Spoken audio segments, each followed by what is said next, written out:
Só uma dúvida. Quando foi a última vez que você decorou o número de telefone de alguém? Ou que tentou chegar a algum lugar sem olhar para a linha azul no celular? Não precisa responder. A gente já sabe a resposta. A verdade é que a gente não precisa se lembrar de quase nada hoje em dia. Nós terceirizamos a nossa mente para uma tela que cabe no bolso.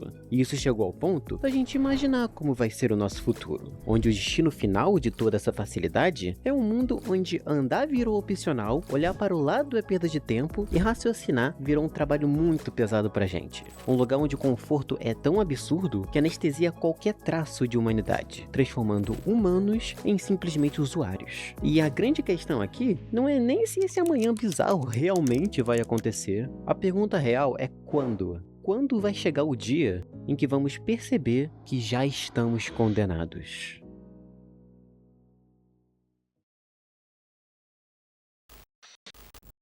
Eu sei. Eu posso estar exagerando um pouco, já que ninguém aqui depende de tecnologia para viver, né? Ninguém. Inclusive, responde rápido. 77 mais 33. Se você pensou em 100, meus parabéns. Você acabou de errar. Mas relaxa, ainda tem esperança para você. Mas se preferir, tem vaga sobrando na Axion. Segunda chance, vai. 6 vezes 8. Opa, eu tô vendo essa calculadora aí.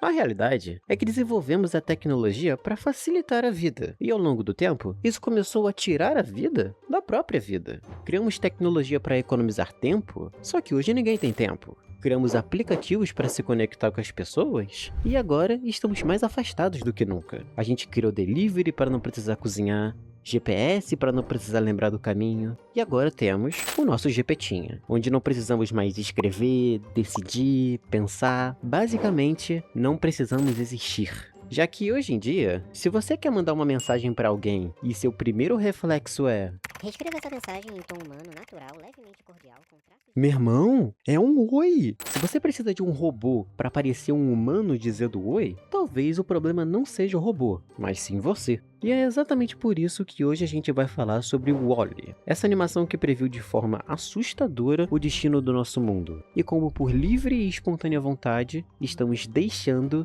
de ser humanos. E também vamos assistir a história de um robozinho velho que, ironicamente, tem muita mais humanidade do que a gente.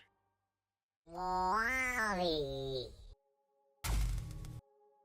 O Wall-E foi lançado em 2008, uma época em que o auge da tecnologia pra gente era o Orkut e aquele celular de teclado que deslizava.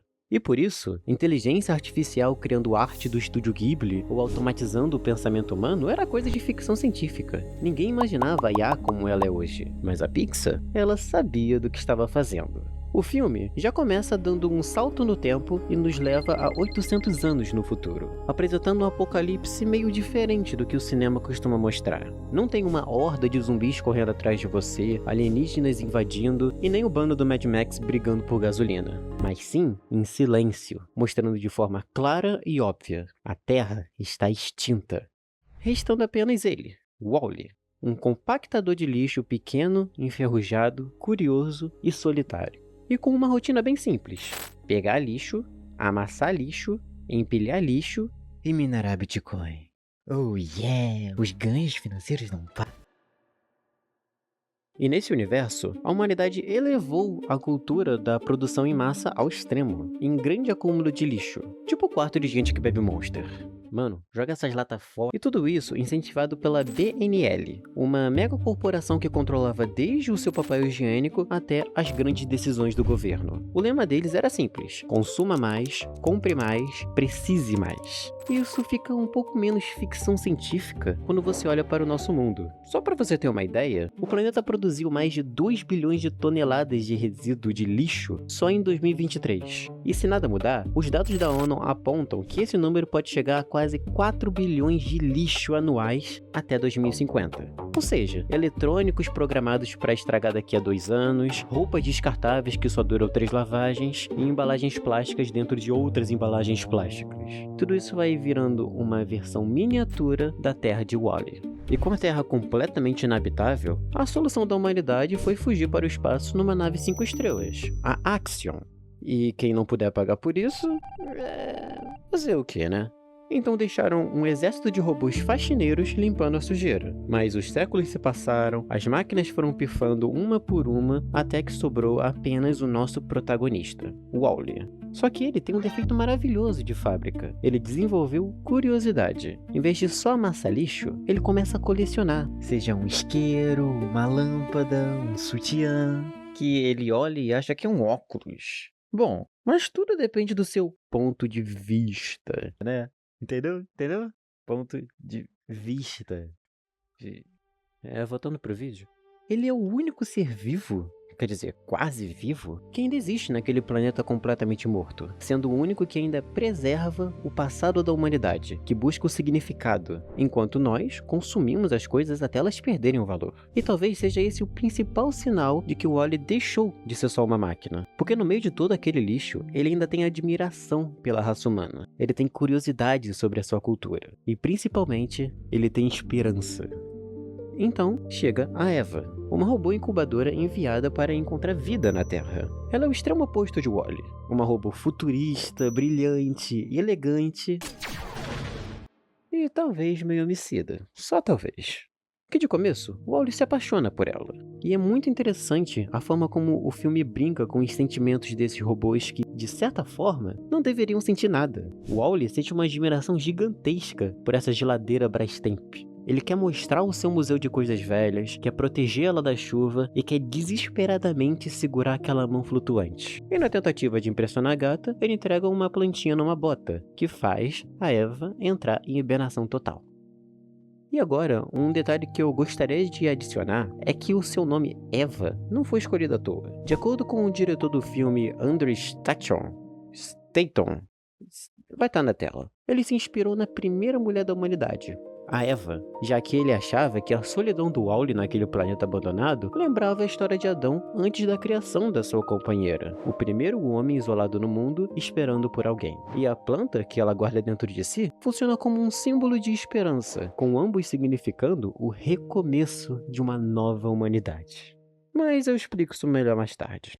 Logo depois, a nave de resgate aparece para buscar a Eva, e o Wall-E, que não é bobo nem nada, pega uma carona do lado de fora do foguete, chegando até a Axion, o lugar onde finalmente descobrimos o que aconteceu com os humanos do filme, que inclusive está bem longe de ser um paraíso, já que mesmo sendo um lugar confortável, ele é confortável até demais. Já que como ali todos os humanos têm absolutamente tudo, eles não precisam de nada. Eles só vivem flutuando em cadeiras motorizadas, sugando comida líquida e conversando por uma tela com uma pessoa que está literalmente do lado. Tipo assim, literalmente do lado. E lá os robôs fazem a faxina, cozinham e até para trocar de roupa basta apenas um botão. A vida deles se baseia somente em flutuar e consumir, que obviamente é uma crítica à alienação tecnológica. E eu sei que é fácil olhar para eles e pensar, Nossa, que povo alienado. mas o problema é que quando a gente desvia o olho da tela do filme e olha para nossa própria vida, esse futuro não está tão distante assim do que a gente já está vivendo. Não porque amanhã todo mundo vai virar uma bolinha flutuante bebendo almoço de canudo. Bom, eu espero que não. Mas porque a lógica já está aí. Quanto menos eu preciso me mover, menos eu me movo. Quanto menos eu preciso pensar, menos eu penso. E quanto menos eu preciso escolher, mais eu aceito a escolha que fizeram por mim. Isso vai anestesiando e desconfigurando os nossos próprios sentidos. É alienação disfarçada de pura conveniência. Quer ver? Vamos fazer um outro teste rápido. Qual a capital da Austrália? Se você pensou em Sydney, Melbourne, errou, é Canberra. Mas o ponto não é esse. Repara no que aconteceu na sua mente no milissegundo em que você hesitou na resposta. Você sentiu aquela coceira, aquele impulso quase físico de abrir o Google para checar, não foi? Se você sentiu isso, não se culpe. Isso já é um reflexo condicionado. A questão é que a gente está ficando cada vez menos acostumado com o desconforto de tentar lembrar de alguma coisa. E toda tecnologia boa nasce como uma ferramenta fantástica para ajudar o ser humano. O problema real é quando essa ferramenta deixa de ser um suporte e vira o substituto da nossa própria musculatura mental. Uma pesquisa famosa sobre o chamado efeito Google já mostrava desde 2011 que quando as pessoas acreditam que uma informação estará disponível depois, tendem a lembrar menos menos da informação em si e mais sobre onde encontrá-la. E, de novo, isso não significa que o Google destruiu a humanidade, tá bom? Não precisa jogar seu celular no lixo. Isso apenas mostra que, às vezes, a máquina faz tão bem a primeira versão de tudo que a gente começa a pular justamente a única parte que nos desenvolvia, o rascunho ruim. Entenda isso. Todo pensamento próprio começa meio torto. Toda ideia realmente boa nasce feia. Todo texto verdadeiro, antes de ficar bonito, passa obrigatoriamente por uma fase em que parece que foi escrito por alguém que tentou explicar a linha temporal de Dark depois de virar 3 doses de corote. E tá tudo bem. Esse caos inicial faz parte do processo de aprender a pensar. Mas agora, se existe uma inteligência artificial que simplesmente pula toda essa bagunça por você e já te entrega o resultado perfeito, aí que temos um problema. A sua mente funciona como se fosse um músculo. É igualzinho a esse seu grande bíceps de McLanche feliz que você jura que tem. Se você para de praticar, para de testar os seus limites, mais cedo ou mais tarde ele para de funcionar. A gente já está vendo uma geração em que muitas crianças não fazem mais o dever de casa, não passam pelo sufoco saudável de estruturar uma redação, que não desenvolvem o próprio pensamento crítico. Elas só terceirizam. E se a gente continuar seguindo exatamente os mesmos passos, talvez, só talvez, o nosso futuro não seja tão distante disso daqui. Mas relaxa, como eu falei, temos uma esperança. O Capitão. No começo, ele parece ser um ser humano como qualquer outro. Senta na cadeira, obedece à rotina, engole a informação mastigada que o computador joga na cara dele e aceita que a vida é aquilo mesmo. Mas quando a planta aparece, ele começa a ficar curioso. O Capitão começa a pesquisar no Google para tentar entender como a Terra funcionava. Ele busca coisas como o que era o mar, o que é a fazenda, o que é a dança, o que é bebê reborn. Opa, calma aí, Capitão, tá pesquisando demais. Mas a verdade é que ele fica completamente deslumbrado. Ele descobre que a humanidade veio de um lugar real, que o mundo não era só aquela bolha de plástico, e que as pessoas costumavam fazer as coisas por conta própria. Ele percebe que o passado deles tinha valor, e que fora daquela nave ainda existe uma possibilidade real de vida. Existe esperança. Tá bom, agora vamos para um tópico bem mais importante desse filme: diretriz. Que no mundo das máquinas é a programação de fábrica, que define o propósito da sua existência. A Eva, por exemplo, tem a diretriz de encontrar qualquer sinal de vida na Terra e levar direto para Axion. O Wall-E tem a diretriz de compactar lixo. O Mo tem a direção de limpar toda e qualquer contaminação, além, claro, de ser a coisa mais fofinha desse filme. Olha esse chaveirinho, gente. E principalmente, temos o Alto, em que a função oficial dele deveria ser apenas pilotar a nave e auxiliar o capitão. Só que ele esconde uma segunda programação, a diretriz A113. Sim, aquela referência da Pixar que aparece em literalmente todos os filmes. E quando o capitão se empolga com as pesquisas e diz que é hora de voltar para casa, o Alto assume o controle e joga na tela uma mensagem oculta gravada há 700 anos pelo antigo CEO da BNL. Olá, pilotos automáticos. Tenho más notícias. A operação limpeza foi, um fracasso.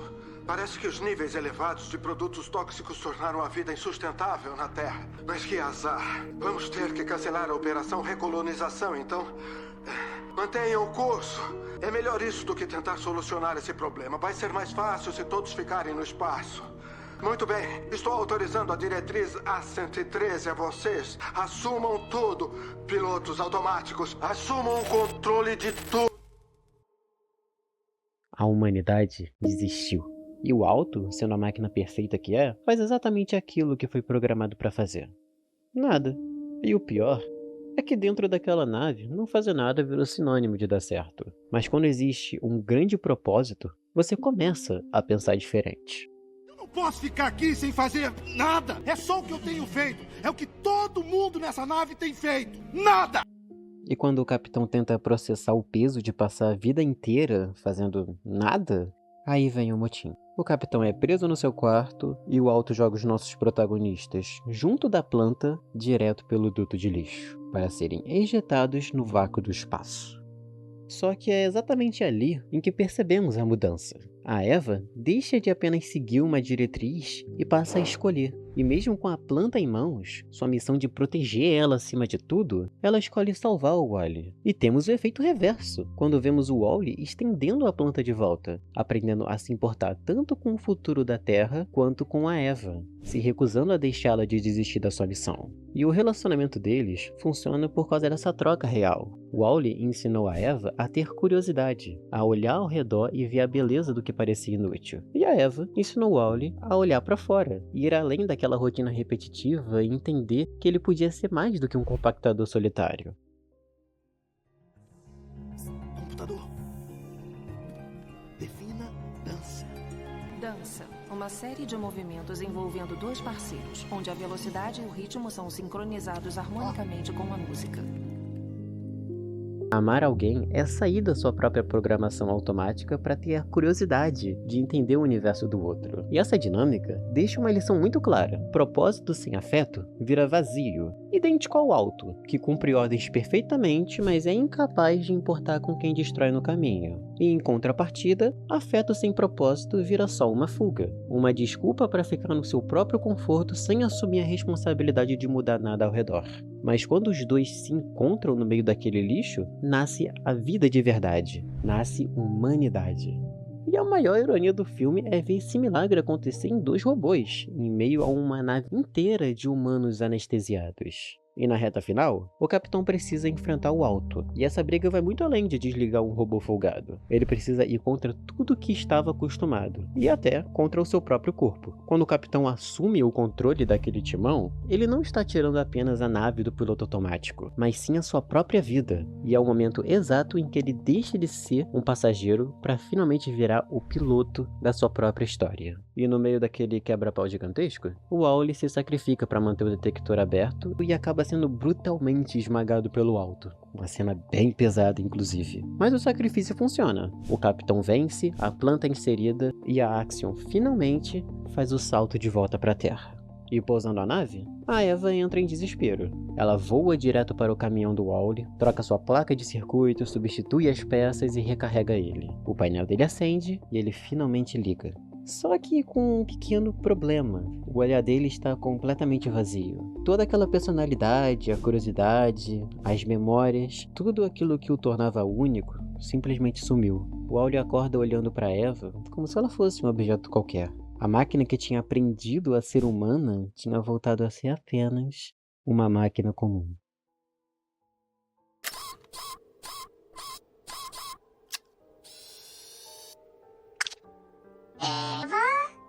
É um filme da Pixar, né? Então, obviamente, ele iria voltar à vida, ao reencontrar conexão com a sua parceira. Mas o jeito que isso acontece diz muito sobre a nossa própria realidade. Às vezes, a gente passa por dias ou até por fases inteiras, simplesmente no automático. Você não sente nada de verdade. E o que nos traz de volta é justamente aquilo que nos conecta, o que nos devolve a humanidade. Como disse anteriormente, Wally e Eva deram para os humanos um novo recomeço, e isso simplesmente porque eles decidiram se importar. Mas também isso não significa que tudo se resolveu. Afinal, a Terra ainda é um grande lixão. Mas eles agora possuem esperança. E se duas máquinas precisaram cruzar o universo todo só para lembrar pra gente o que significa ser humano, eu acho que só nos resta colocar os pés no chão e começar a viver.